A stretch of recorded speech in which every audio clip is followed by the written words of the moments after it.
नमस्कार दोस्तों। Hello friends, आज के वीडियो में आप सभी दोस्तों का स्वागत है।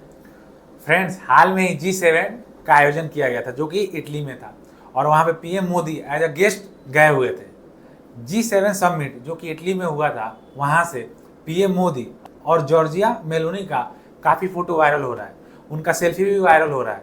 तब बहुत सारे लोगों का अटकलें तेज हो गई है क्योंकि पीएम मोदी और जॉर्जिया मेलोनी का केमिस्ट्री अलग ही दिख रहा है। तो हम इस वीडियो में बताएंगे कि ये केमिस्ट्री आखिर कब से स्टार्ट होगा, लोग इतनी मीम्स क्यों बना रहे हैं, तरह तरह का मीम्स कैसे वायरल हो रहा है। और इतना ही नहीं, अब लग रहा है इटली सेकेंड मायके बनने वाला है। तो आपके मन में क्वेश्चन आता होगा एक सेकेंड मायके कैसे? पहला तो सोनिया गांधी का हो गया, दूसरा जॉर्जिया मेलोनी का हो गया। अब पता नहीं इस बात में कितनी सच्चाई है, लेकिन हम इस वीडियो में पूरी जानकारी आपको जरूर देंगे कि आखिर जॉर्जिया मेलोनी और पीएम मोदी के बीच का केमिस्ट्री क्या है और ये कैसे स्टार्ट हुआ। और ये भी मीम्स बहुत तेजी से वायरल हो रहा है, क्या इटली अब इंडिया का होने वाला है? तो दोस्तों, इस वीडियो में हम आपको ये भी बताएंगे कि क्या है G7। भारत नहीं है इसका सदस्य, फिर भी नरेंद्र मोदी हमारे देश के प्रधानमंत्री ने कैसे लिया इसका हिस्सा।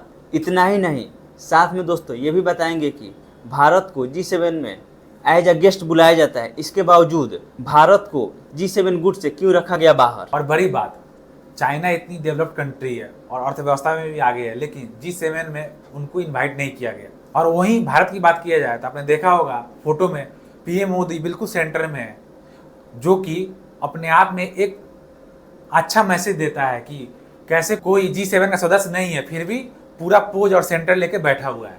आइए बिना देरी किए हुए इस वीडियो को जल्दी से स्टार्ट करते हैं। और दोस्तों, अगर इस चैनल पे आप नए आए हो तो ऐसे ही फॉर्मेटिव वीडियो देखने के लिए इस चैनल को जरूर सब्सक्राइब करें।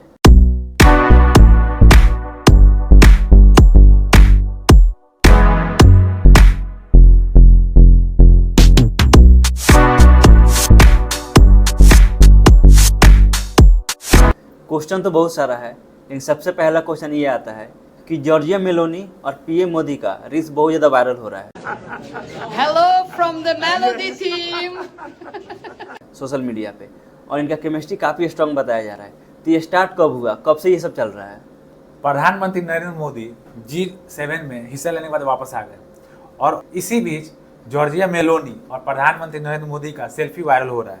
इस सेल्फी के वायरल फोटो में दोनों देश के नेता हंसते हुए नजर आ रहे हैं और एक दूसरे को नमस्ते करते हुए नजर आ रहे हैं। और इसके साथ एक वीडियो भी वायरल हो रहा है और बहुत सारे लोग, जैसे कि जॉर्जिया मेलोनी का पूरा नाम है और नरेंद्र मोदी, एक नया निकनेम दिया है मेलोडी करके, काफी ट्रेंड भी चल रहा है। इंडिया में लोकसभा चुनाव के रिजल्ट के बाद जॉर्जिया मेलोनी और पीएम मोदी का काफी मीम्स वायरल हो रहा था। आपने बहुत सारे मीम्स भी देखा होगा। इसकी शुरुआत पिछले साल इटली के प्रधानमंत्री जॉर्जिया मेलोनी ने दुबई में COP28 शिखर का सम्मेलन हुआ था, जिसमें प्रधानमंत्री नरेंद्र मोदी के साथ मुलाकात की थी।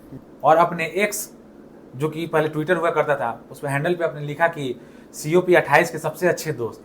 वहीं से इन लोगों का केमिस्ट्री स्टार्ट हुआ और वहीं से मीम्स आना स्टार्ट हो गया।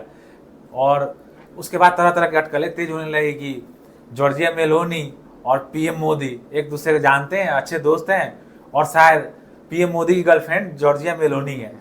इस बात की कितनी सच्चाई है वो तो सबको पता है ही, लेकिन आधिकारिक तौर पे कुछ नहीं बोला जा सकता है। और तब से लेकर आज तक ये मीम्स थमने का नाम नहीं ले रहा है।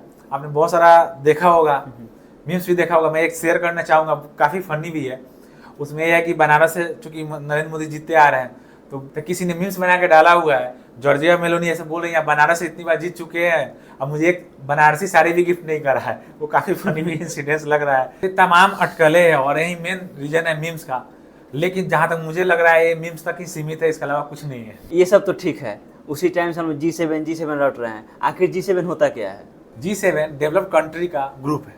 G7 यानी 7 कंट्री का एक ग्रुप है, जिसमें America, France, Italy, Japan, Canada, Germany और ब्रिटेन शामिल है। आपने बोला G7 में 7 डेवलपमेंट कंट्री है। अगर देखा जाए तो चीन काफ़ी डेवलपमेंट कंट्री है, तो इसको G7 के ग्रुप में तो रखा ही नहीं गया। इतना ही नहीं, उसको इनवाइट भी नहीं किया गया, जबकि इंडिया को इनवाइट किया गया। तो ऐसा क्यों? देखिए, जानकारों का मानना है G7 देश नहीं चाहते हैं कि चीन एक महान शक्ति वाला देश बने, क्योंकि उसके लिए वो जिम्मेदारी लेने के लिए तैयार नहीं है। और वहीं चीन और भारत की बात किया जाए, दोनों के बढ़ते कद को देखते हुए दोनों देशों के रवैये में, एटीट्यूड में बहुत सारा अंतर है। दक्षिण चीन सागर में चीन फिलीपींस समेत कई देशों के साथ अपने क्षेत्रीय दावे का होड़ कर रहा है। जिससे कि बाकी जो G7 कंट्री है खुश नहीं है। इसको देखते हुए G7 में भारत को शामिल होना G7 के लिए ग्लोबल साउथ को दर्शाता है, और वहीं G7 ग्लोबल साउथ पर फोकस करता है। और देखा जाए चीन बस हड़पने की बात करता है और उसकी नीति बिल्कुल क्लियर नहीं है, कभी कुछ बोल देता है कभी कुछ बोल देता है, जिसकी वजह से G7 नहीं चाहते हैं कि उनके ग्रुप में चाइना शामिल हो। अगर वहीं भारत का बात किया जाए, G7 का मेंबर ना होते हुए भी बार बार एज अ गेस्ट बुलाया जाता है, और ये लगभग 2019 से ही लगातार बुलाया जा रहा है। इसके पीछे का रीजन ये है, G7 भले ही काफ़ी बड़े बड़े इकोनॉमिक वाले कंट्री या डेवलप कंट्री का गुट माना जाता है, लेकिन भारत इससे पीछे नहीं है, क्योंकि आप देखोगे अर्थव्यवस्था के मामले में भारत 5वें स्थान पे आता है और काफ़ी तेज़ी से ग्रो कर रहा है। फिलहाल हमारा GDP 2.5 ट्रिलियन से भी ज़्यादा है। इस हिसाब से लगाया जाए तो हमारा GDP फ्रांस, इटली और कनाडा के संयुक्त मिलाने के बाद भी हमारा GDP बहुत ज़्यादा है। वेस्ट कंट्री में जहाँ इकोनॉमिक ग्रोथ ठहर सी गई है, वहीं भारत में बहुत तेज़ी से आगे की तरफ बढ़ रही है। मेन यही वजह है जो कि G7 चाहते हैं भारत को अपने साथ जोड़ के रखना, इसलिए वो हमेशा इन्वाइट करते आ रहे हैं। और आपने जैसे बताया इंडिया अभी के टाइम में GDP हो या फिर डेवलप्ड हो, सबसे ज़्यादा तेज़ी से बढ़ रहा है, तो फिर G7 में इतना ज़्यादा उसको वैल्यू दिया जाता है, फिर उसका हिस्सा क्यों नहीं बनाया जाता है? इंडो पैसिफिक इलाके में हमारे संबंध G7 सदस्य से काफ़ी अलग है।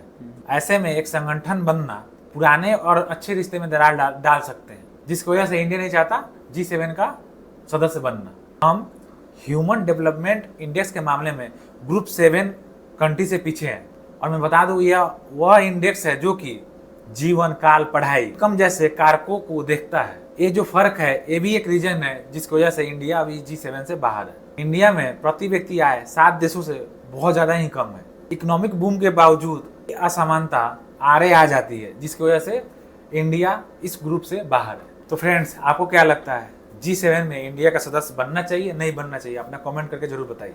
और दोस्तों साथ में ये भी कमेंट कीजिएगा, जॉर्जिया मेलोनी और PM मोदी का जो मीम्स वायरल होता है उसमें कितनी सच्चाई है। अगर आपको ये वीडियो अच्छी लगी हो, लाइक करो, साथ में शेयर करो और सब्सक्राइब करना बिल्कुल ना भूलना। अब मिलते हैं अपने अगले ऐसा ही धमाकेदार वीडियो में, तब तक के लिए अपना रखिए ध्यान। जय हिंद।